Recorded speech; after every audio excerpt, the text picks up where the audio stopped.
इस समय कोई भी व्यक्ति ऐसा नहीं होगा कि जो खुद से ये नहीं पूछता कि ये संकट का समय कब समाप्त होगा।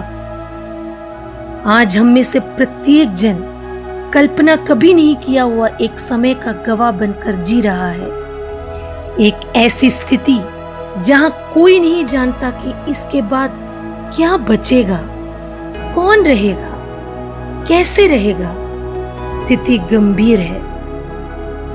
जो मानव पृथ्वी के शासक होने का दावा करते हैं वो एक सार्स कोरोना वायरस के सामने गिड़गिड़ा रहा है। विज्ञान के शिखर पर पहुंचने पर खुद को घमंड करने वाला व्यक्ति एक वायरस के सामने असहाय खड़ा होता है। यहां तक कि जो देश परमाणु बम और रासायनिक हथियार विकसित करके परमाणु शक्तियां होने का दावा करते हैं, उन्होंने वायरस के सामने घुटने टेक दिए हैं। कोरोना नामक दुश्मन के आगे हर एक देश समान स्तर है। विकसित देश, विकासशील देश, अविकसित देश, काले और गोरे, अमीर और गरीब एक जैसे हैं। जो जाति के भेद के बिना शासन करते हैं और उनकी प्रजा, वे सभी कोरोना को देखते हुए कांप जाते हैं। एक विशाल काय जिसे नग्न आंखों से नहीं देखा जा सकता है। मनुष्य को जीने के लिए भोजन, आवास और वस्त्र पर्याप्त है।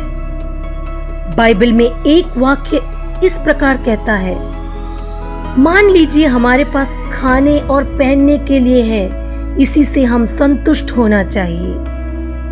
कितना सार्थक शब्द है। अगर किसी आदमी के पास आज इतना कुछ है तो वो खुश है। आजकल दिखावा हमारे जीवन से बाहर हो चुका है। हमारी शादियों का दिखावा, अंतिम संस्कार सेवाओं का दिखावा, भोजन का अधिक सेवन और कई अन्य चीजें जो हमने की, उन्हें कोरोना नाम का एक वायरस ने बंद कर दिया। मानव निर्मित शॉपिंग मॉल, सिनेमा घर, होटल और पर्यटक केंद्र सभी बंद हो गया। सड़कें सुनसान पड़ी है, व्यवसाय बंद।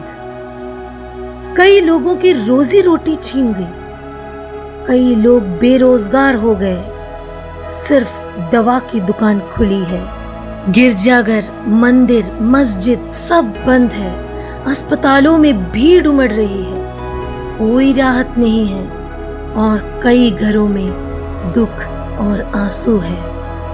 लोग बेतहाश रो रहे हैं। असुरक्षा हर जगह में फैल गया, यहां तक कि शासकों के लिए भी। आगे क्या करना है, इस सवाल का कोई जवाब नहीं है। युद्ध जैसा या उससे बढ़कर स्थिति है। ऐसा समय कोई किसी की मदद नहीं कर सकता।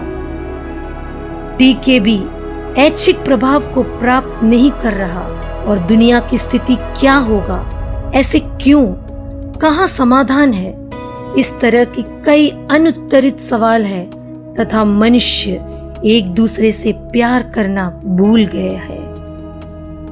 क्या हमने इस काल को जाति, धर्म, घृणा और शत्रुता के युग में नहीं बदला है? मनुष्य स्वार्थी हो गया है, परंतु मनुष्य कुछ भी नहीं है, ये कहकर कोरोना अपनी चंचलता जारी रखता है।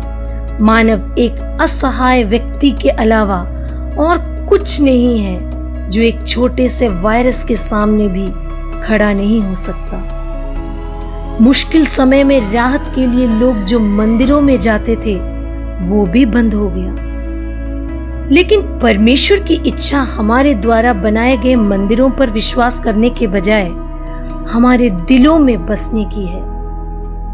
तभी हम वास्तविक मनुष्य बन सकते हैं। बाइबल कहती है, क्या तुम नहीं जानते कि तुम परमेश्वर के मंदिर हो और परमेश्वर का आत्मा तुम में वास करता है?